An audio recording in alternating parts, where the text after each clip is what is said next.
course, in this lecture, we're going to talk about the on-demand business model. I'm sure you've heard of it. It's kind of all the rage. We actually talked about it previously with the Uber for X and X for X type of way of coming up with ideas. So what is an on-demand company?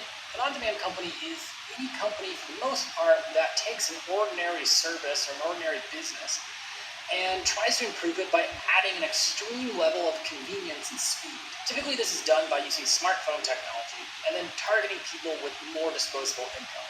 It's also typically done with a lot more fancy branding.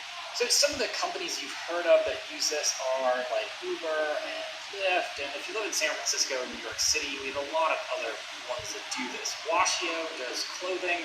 We have on-demand food now from Sprig and Spoon Rocket. We have on-demand cleanings from a company called Handybook.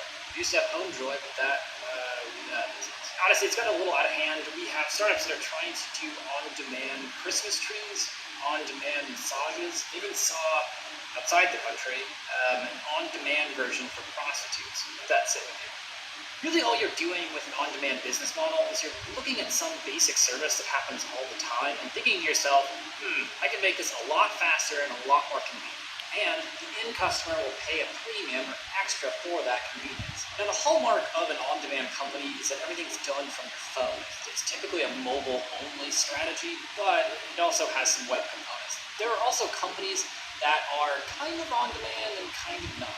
The convenience innovation in these scenarios is that you can just use your phone to hail someone to come clean your apartment or wash your clothes or whatever it is. And typically, if you do that through a traditional business model, you have to call, make an appointment, plan ahead. So they remove some intermediary steps, and that's why it's more convenient. Now, the speed innovation that's at play here is that when you do order one of these services, they typically get it done within a shorter time frame than what's usual.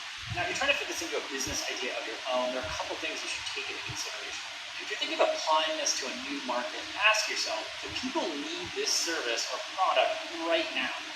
And if you say yes to that, would they pay extra for it? There are plenty of situations where I'd love to have this done right now, but I'm not going to pay extra for it. Washio is a great example. I hate doing my laundry. When I do my laundry, it costs $1, and when Washio does it, it's like $15. So no, I don't want to pay extra for that. Also, keep in mind, in order to make an on-demand model work, you have to cater to people who have extra disposable income. This doesn't really work with people who are not willing to pay the extra convenience fee. So if that's the case, and you're targeting a group that can't pay that fee, then you probably can't be profitable. Also worth noting is that you can just take any old business model and make it on demand. You can do that. That will work and it can work, but the question is how long will it work for? Typically the ones that are successful not only use on demand as their source of innovation, but they typically innovate other parts of the business as well. Uber isn't just a taxi cab that comes to you today. They've made it so much more convenient by not having to use cash. They've made it such that people can become a taxi and make money in between jobs or when they're not working their other job. They've also significantly lowered the price, which is typically the opposite of on-demand price.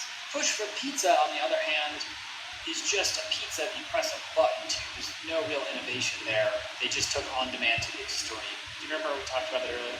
So if you're trying to think of how you can make an on-demand business, try to think of something that you acquire regularly and something that you hate acquiring. If you find one that hasn't been found, it's something worth trying, especially if you add it with, say, a local modifier strategy. All right, guys, questions, concerns, post in the group discussion. Otherwise, see you in the next session.